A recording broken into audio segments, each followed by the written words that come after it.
Hey guys, this is Mel, and I'm back to talk about Supernatural, episode 1504, titled Atomic Monsters, which premiered Thursday, November 7th, 2019, on the CW. I'm recording, well, roughly 2 hours after the episode is aired. It's 11:18 p.m. for me right now. So huge spoiler alert. If you haven't seen the episode already, please go do so first, and then come back and see what I have to say about the episode. My other radio reminders are on screen, so take a moment to remind yourselves of those. Um, I'm in a different location this time for filming, so if I sound a little different or if I forget anything that I usually talk about, that's probably why. I don't have everything with me on my computer this time around, but I'm going to try my best. But I'm going to try to do this in 15 minutes, so let's start the clock. Let's begin with what happened in this episode. So timeline-wise, I'm thinking it's maybe been a few days since the events of 1503, because it seems like Rowena's death is still fresh in Sam and Dean, even though for us we've had a week break. So there's that. A huge episode reminder I'm going to have will be the fact that this episode was directed by Jensen Ackles once again. This is also the first one that they filmed this season, so that's something there. In regards to the storylines for the episode, I'm going to pick up on two different ones, the suburban vampire and the writing crisis. With the suburban vampire, storylines is pretty much Sam and Dean's main case for the episode, and they deal with a teenage vampire with very intensive parents who are willing to kidnap and use a girl for a blood bag to make sure their son gets their blood source. And they're also like one of those very pushy sports parents, so there's that. For the writing crisis is when we get Chuck going back to see his number one fan, Becky, who we haven't seen in 10 years. So we get a lot of an update from her there. We find out that she went to therapy. She found out she wasn't in love with Sam, but the character of Sam. Find out that she started writing about Sam and Dean, her own versions of them. And she got a little bit of a cult following. She started an Etsy shop to sell unofficial Supernatural merch. So Becky's gone a long way. She gives her own advice to Chuck about like trying to get back in the groove of writing, still believing that he is a prophet. So that's something there. Last thing, the episode kind of shows Sam and Dean on the road trying to comprehend what the idea of moving on truly means for them. Dean sees it as freeing now that Chuck is out of the picture, or so they believe, but Sam feels like he can't move on because he can't forget all the people that they've lost. Or at least that was my understanding of it. I couldn't really put the volume up as loud as I'd want to when I'm normally alone watching the TV. But that was the gist I got from it. So there's that. Tidbit wise, though, we do get the episode actually starting off with a major dream sequence that Sam has, where not only was a demon, well, he was a demon because of the demon blood, but we do get it's implied that he slaughtered a lot of people within the bunker. Dean is actually fighting with fellow hunters. It looks like we're like geared up to the brim in like soldier gear, and the guards they have like the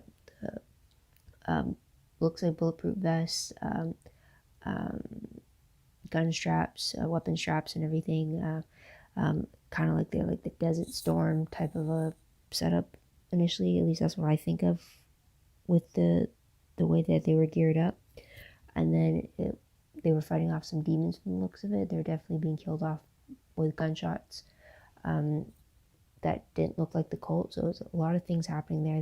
We got to see Benny, which was a surprise, and which had me clued into the fact that this was a dream because Benny was there. And then they did make a mention that Sam had killed Bobby and Jody back in Sioux Falls. So it's very interesting to see the dream itself and figure out maybe why Sam was having it. But we'll talk about that one later. But that was a huge thing that started off the episode as, and it was pretty cool how it happened. I will talk about that in a moment. Death tally or end tally, if you will. We do see Billy, the teenage vampire, getting beheaded by, or it's implied that he's beheaded by Dean. They kind of cut away from it right when he was about to strike the final blow. So there's that. Also, I don't know whether or not to count this or not, but Becky, her husband Rod, and their two kids, they got the snap from Chuck, even though he tells her that her husband and her kids aren't dead with his snap. They do dust away in Thanatos fashion. So I don't know if they count as being death tallies or not, because I don't know if they're actually dead or not, or if they're actually just gone away like he had told her originally before he did give her the same fate. So that is something there.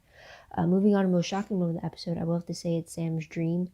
And I'll talk a little bit about it now because that is one of my favorite parts as well, is Sam's dream and just the fight sequences we got to see, because you don't get to see fight sequences in the episode's case. The fact that we got it in the dream sequence itself was pretty cool. What I did like about it is just I like the first off, it was featured on Dean. It was just great to see him in that type of a high alert situation. Him, because Dean is a fighter, going guns blazing, and just to see him in that element was just one of my favorite things. The outfit choice was impressive as well too, so that was something there. The fact that we got to see Benny again was really something that I was looking forward to before I even realized I was. But it definitely, when I saw Benny, it had me wondering if this wasn't actually like what's been going on like in our world. I was wondering if maybe it was an alternate world that we were seeing, kind of like the apocalypse world, or with the bad place.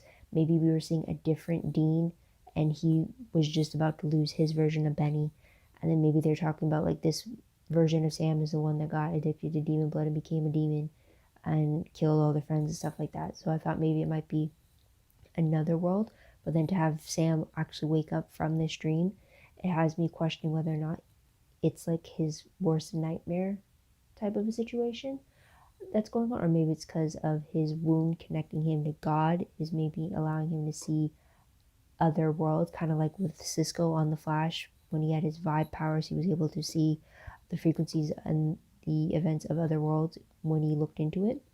So I was wondering if something like that was happening for Sam, which is actually one of the questions I have, but we'll go back to that later. But that was a favorite thing to explore for sure in this episode for me. Sorry if I'm a little slow. My throat's been hurting me for the last week.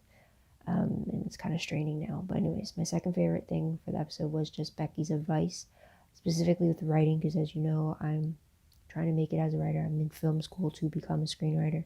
So it's just like last 10 years trying to build the craft and everything. So just to hear her take on the craft itself and how to overcome writer's block or how to get back into the groove of writing was just really great. Also, just to hear Becky's progress as well over the last 10 years of, it didn't really hit me how long we've last saw her until like I saw the kids. It's like, wait, it's been that long. It's like, wow. So it was just great to see what progress she's made and what kind of how she's turned her life around essentially to when we last saw her in season 5 or season 7. Okay, not 10 years. Okay, 7 years. Okay, so there's that. But and then also just to see all the different supernatural merches, the little Funko Pops of Sam and Dean, the fact that there was a gym teacher Dean plushie in the back at one point. So it was great to see a different side to Becky, yet still tied to supernatural, and her being part of that fandom world. So there's that. And the last favorite I did have, I'll have a reminder that it is, but I just really enjoyed the interaction that Dean had with Toby, the beaver mascot. Just like his amusement over the fact that the beaver was traveling on a motorized scooter. That was fun. The fact that he was actually interviewing the mascot for school gossip was pretty funny, and then him defending to Sam as like the beaver knows things type of thing. So that was pretty funny just to see. It's just a little fun favorite right there. But moving on to peeves that I had, I did not like Chuck's view of the end of his favorite story, that is Supernatural.